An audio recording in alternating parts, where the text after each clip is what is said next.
First, you have some time to look at questions 1 to 5.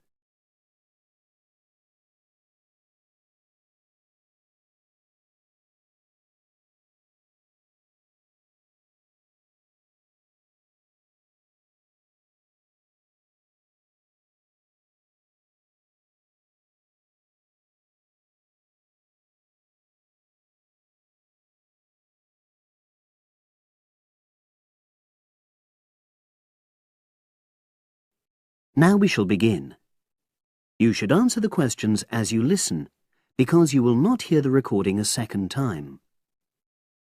Listen carefully and answer questions 1 to 5. Oh, excuse me. I wonder if you'd have the time to take part in some market research. What's it about? About this club and your experiences and opinions about being a member. It'll take less than 5 minutes.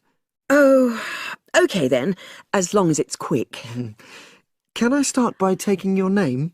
It's Selina Thompson. Is that Thompson? Yes. Okay, great. Thanks. And what do you do for a living? Well, I'm an accountant, but I'm between jobs at the moment. I understand.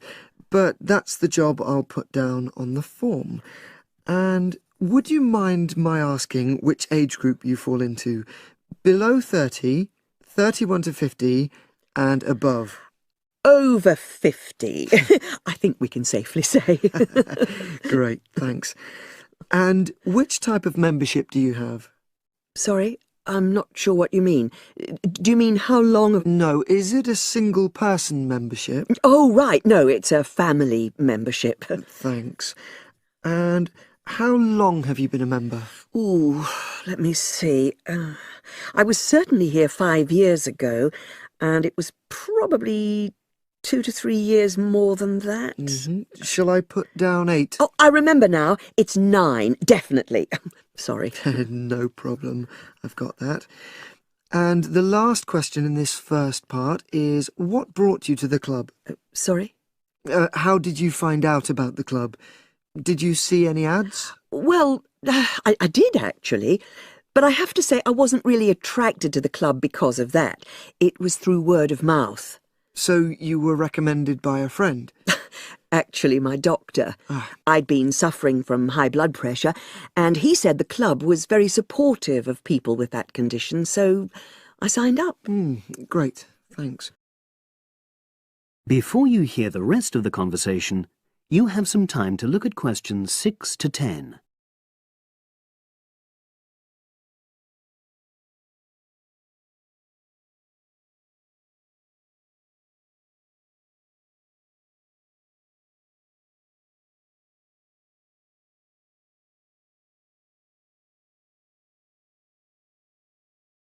Now listen and answer questions 6 to 10. Now, for the second part of the form, I want to ask a bit more about your experience of the club. Sure. How often would you say you use the club?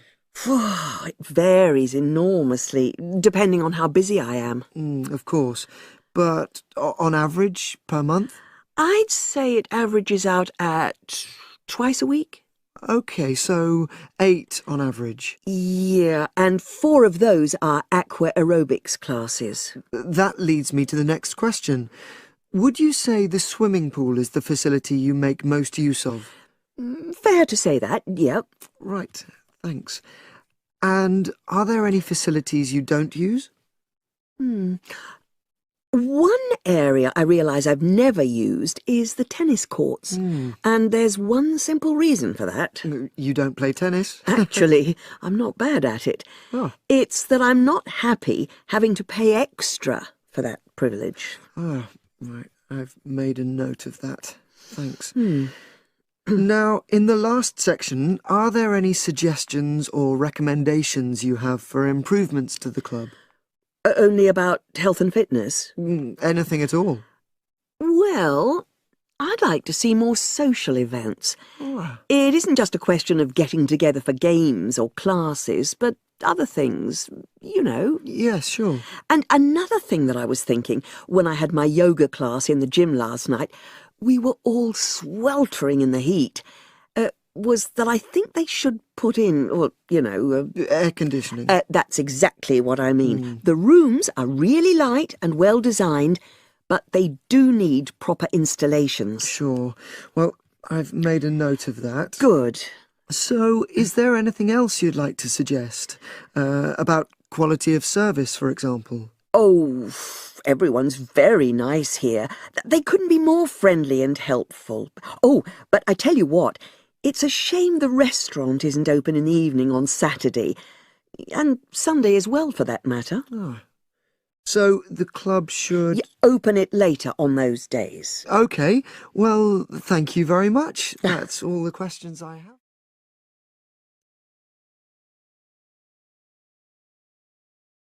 That is the end of part 1. You now have half a minute to check your answers.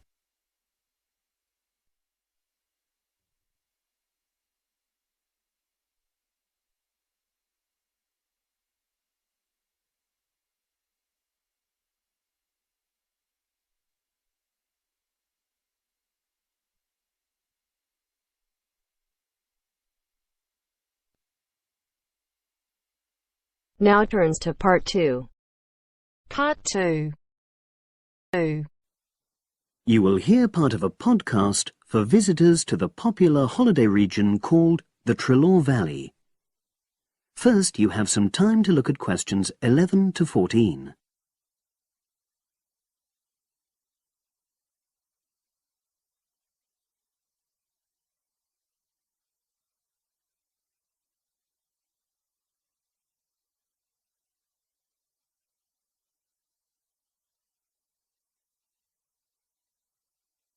Now listen and answer questions 11 to 14. The valley and estuary of the River Treloar forms an unspoilt, beautiful landscape, rich in both wildlife and sites of historic interest. There are many ways to explore the area, and public transport links are good. It is possible to leave your car behind and travel by boat, train, or bus, with just short walks in between stops. The Treloar Valley Passenger Ferry runs between villages along the river estuary and provides a link with a train station at Barry, which is about 10 minutes' walk from the riverside village of Calton. In the past, the river was the main form of transport in the area, and as in the past, today's ferry service operates according to nature. The river estuary is tidal, and so the ferry timetable differs from day to day, according to the times and height of the tide. The ferry is also seasonal, normally running between April and September, depending on the weather. A timetable for the whole year can be downloaded from the internet by visiting www.treloarferry.co.uk. If you just want to sit and relax and enjoy the lovely scenery, you can take a river cruise to Calton and back from the nearby city of Plymouth. In the past, steamships brought early tourists along the same route. Queen Victoria and her family enjoyed such a trip in 1856. The journey is quicker these days. The round trip takes between 4 and 5 hours, depending on tides and weather. If you prefer, you can travel upriver by boat and return to Plymouth by train. All cruise boats and trains have wheelchair access. For more information and for departure times, ring Plymouth Boat Cruises on 017-528-23104. Trains run several times a day throughout the year between Calton and Plymouth, with various stops in between. They are used by both local commuters and tourists who want to enjoy the beautiful scenery. The highlight of the journey is crossing the river on the stunning viaduct, which was built at the beginning of the 20th century and towers 120 feet over the water. It is unnecessary to book, and tickets can be bought on the train. For information about fares and timetables, contact National Rail Enquiries by phone or online. The bus service in the Treloar Valley now connects all train stations and villages in the area. Especially for holidaymakers, there's a Rover ticket which can be used at weekends and on national holidays and allows unlimited journeys on those days. The Rover ticket provides great value for money and is now even cheaper than it was last year. An adult ticket costs £5.50 a day. Senior citizens can travel for £4.50, and a family ticket for up to 5 people costs just £12. Tickets can be bought on the bus. Now you have some time to look at questions 15 to 20.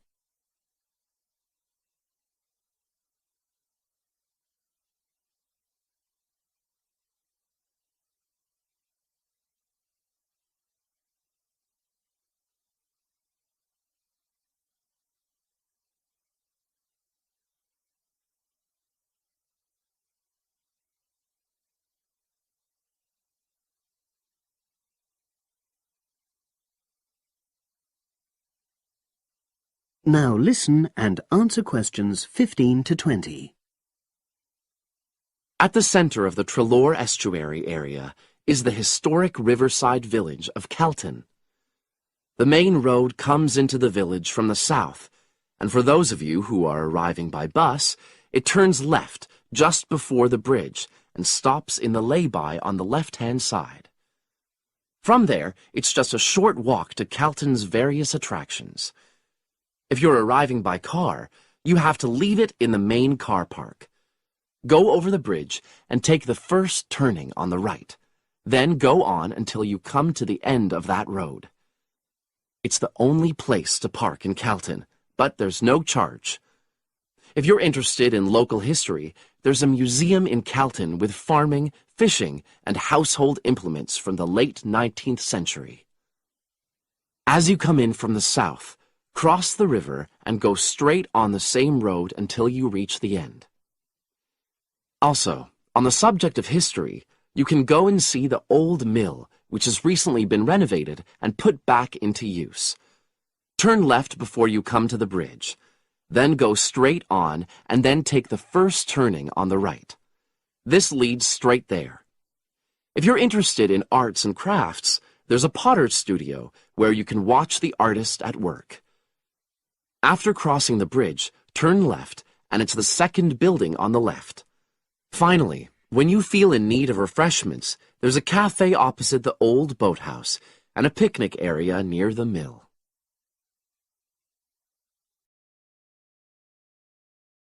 That is the end of part 2. You now have half a minute to check your answers.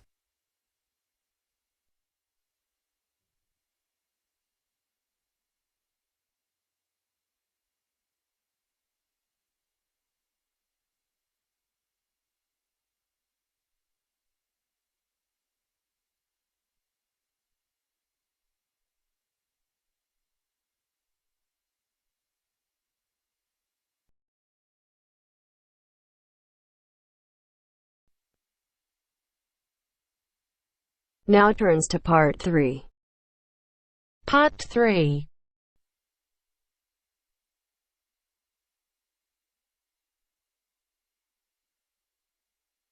Now turns to part 3.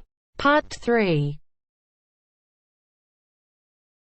You will hear Peter Walsh being interviewed for a job. Listen and choose the correct answer for each question. First, you have some time to look at questions 21 to 25.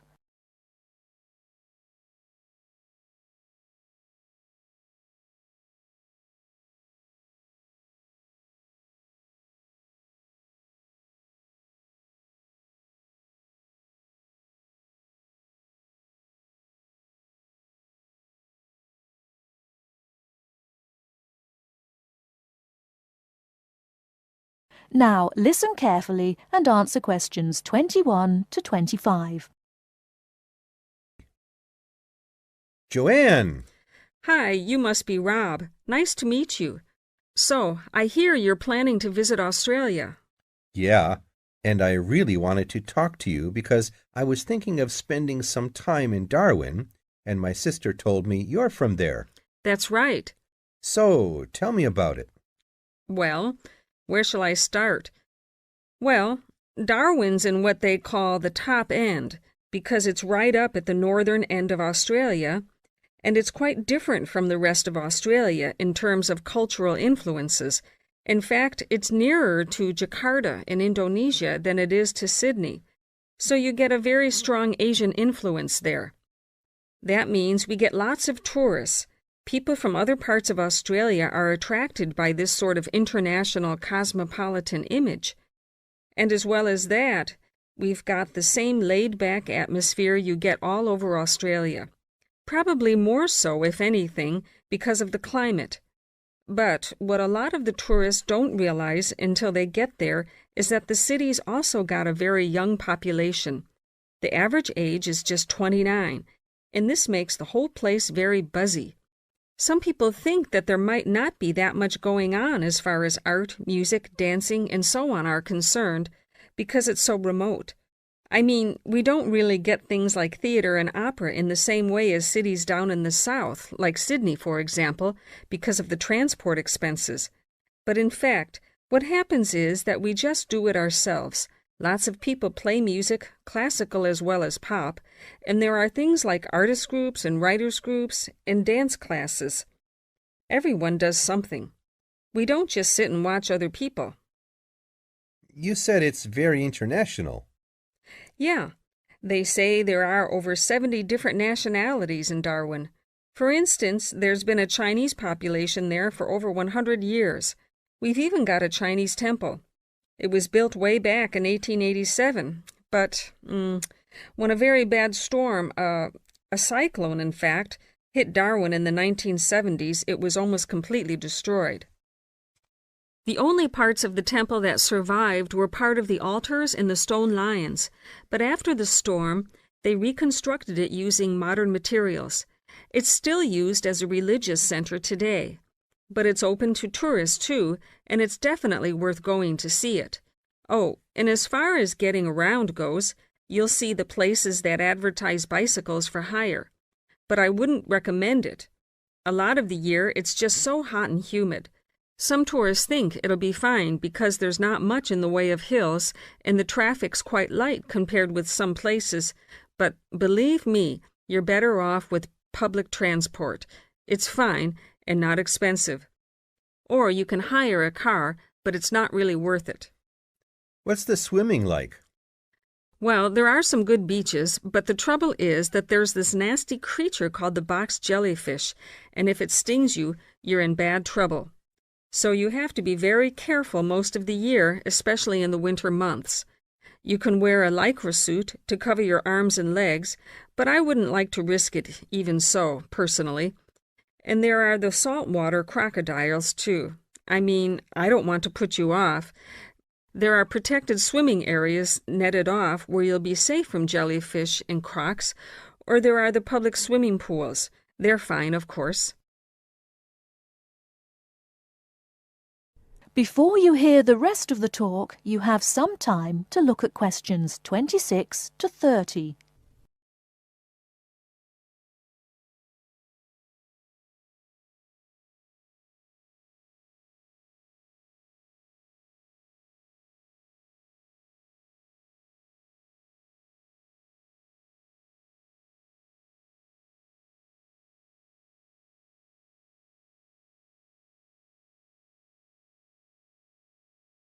Now listen and answer questions 26 to 30. And answer the questions. Please sit down, Mr. Walsh. My name's Jane Swain, and I'm the personnel manager. Hello, how do you do? Now, this is just a short preliminary interview. I'd like to chat about your present job and what you've done up till now. Yes, of course.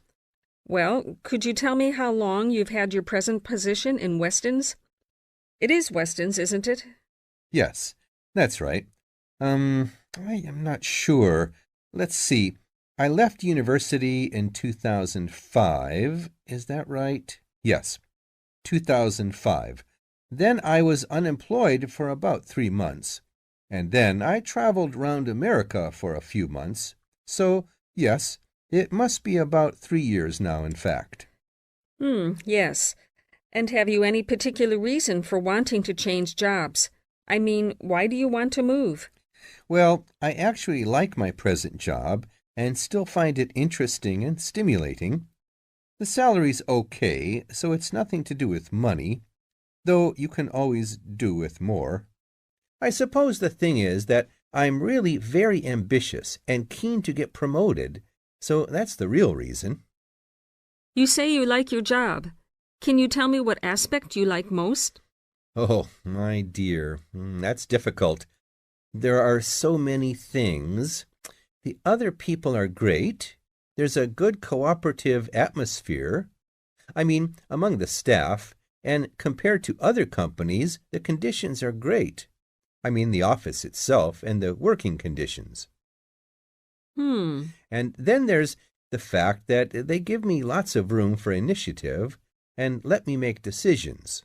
You know, that's what I really like most about the job. Yes, well, we're looking for someone like that. You know, someone who isn't a clock watcher and who isn't too concerned about working fairly long hours. Oh, I don't mind that. I'm used to it. And what about your education? You went to Manchester University, didn't you? Yes. After leaving school, I started a diploma course in design, but I decided to give it up and did an arts degree at university instead. Good. And have you done any courses since?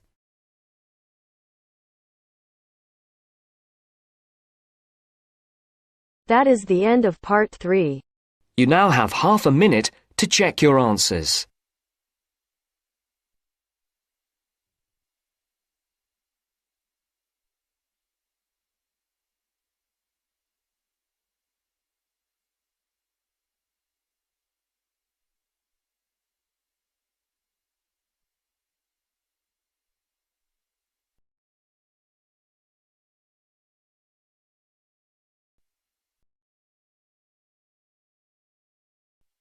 Now turns to part 4. Part 4. You will hear a talk about memory in babies and young children. First, you have some time to look at questions 31 to 40.